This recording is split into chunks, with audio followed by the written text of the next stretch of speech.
বনাম জানানে এয়া মাটিমাহ শুকান গুচাকে ধুই লৈছোঁ আৰু এইফালে এয়া কচু থুৰ কচু দি মাটিমাহ বনাম কচু থুৰ দি মাটিমাহ লগত দুটামান আমলখিও দি দিম এয়া দেখিছেনে এইখিনি সিজাই ল'লোঁ মই কচু থুৰ আৰু মাটিমাহ দেই ল'ৰাটো লোৱাৰ কাৰণে দেখিবলৈ দেখুৱাবলৈ এনেকুৱা হৈছে এইখিনি মাটিমাহ দেখিছেনে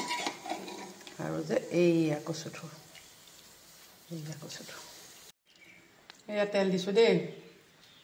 তেল অকণ বেছিকৈ দিছোঁ আজি মাটিমাহ কচু থুৰত অকণ তেল বেছি হ'লেহে মোৰ খাই ভাল লাগে এয়া তাতে কেইটামান গোটা জিৰা দিলোঁ পিঁয়াজ দিলোঁ দেই পিঁয়াজ দি দিলোঁ তাতে আজি এয়া জলকীয়া দিছোঁ দেখিছেনে আজি একদম হিচাপত জলকীয়া দিব পাৰিছোঁ কিয়নো এয়া জোল নাখায় একদম মনৰ হিচাপত জলকীয়া এয়া দেখিছেনে পিঁয়াজখিনি ভাজ খালে তাতে কি দিম জানে এইয়া দেখিছে এয়া নহৰু আৰু আদা মই খুব মিহিকৈ নলওঁ অলপ খহটাকৈ মই খুন্দনাতে খুন্দি লওঁ এইখিনি দি দিওঁ সেইখিনি দি এতিয়া অকণমান লৰাই দিম নহৰু কেঁচা গোন্ধটো যোৱালৈকে অকণমান ভাজি লওঁ এইখিনি ভাজি হৈ গ'ল ইয়াতে মই হালধি দিলোঁ দিম জানে এইকেইটা দুটা ইলাচি আৰু 4টা লং মই মছলা বেলেগ একো ব্যৱহাৰ নকৰোঁ ইয়াতে এই গোটা মছলাকণহে ব্যৱহাৰ কৰিছোঁ এইখিনি হৈ গ'ল এতিয়া এয়া দিছেনে কচু থুৰ আৰু মাটিমাহ ইয়াতে বাকি দিম এতিয়া এয়া বাকি দিলোঁ চাওক গোটেইখিনি এইখিনি এতিয়া ভালকৈ উতলিব লাগিব আৰু যে মই আমলখি দিছিলোঁ এয়া চাওক তেল মৰাৰ আগতে আমলখিকেইটা কিন্তু উঠাই দিলোঁ ইয়াতে উঠাই ল'লোঁ দিম এতিয়া এই দুটা জলকীয়া দেখিছেনে একদম মই গোটাকৈ দি দিম উতলি থাকোঁতে গোটাকৈ যদি জলকীয়াকেইটা দি দিয়ে ইয়াৰ কিন্তু গোন্ধটো বৰ ধুনীয়া হয় ফ্লেভাৰৰ কাৰণে আচলতে মই দি দিছোঁ এনেকৈ কাটিটো দিছোঁৱেই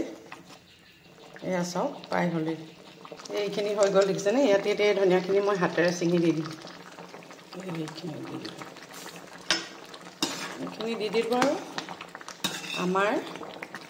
মাটিমাহ আৰু কচু থুৰ আঞ্জাখন ৰেডি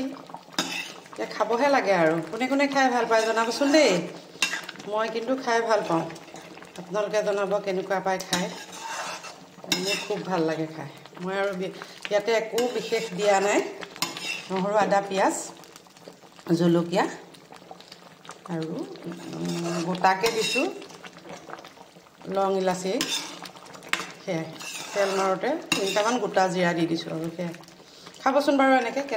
কেনেকুৱা পায় জনাব মই কিন্তু খাই খুব ভাল পাওঁ সহজ বেছি ইমান দিগদাৰ নাই বিশেষ একো কৰিব নালাগে খাই চাব দেই ধন্যবাদ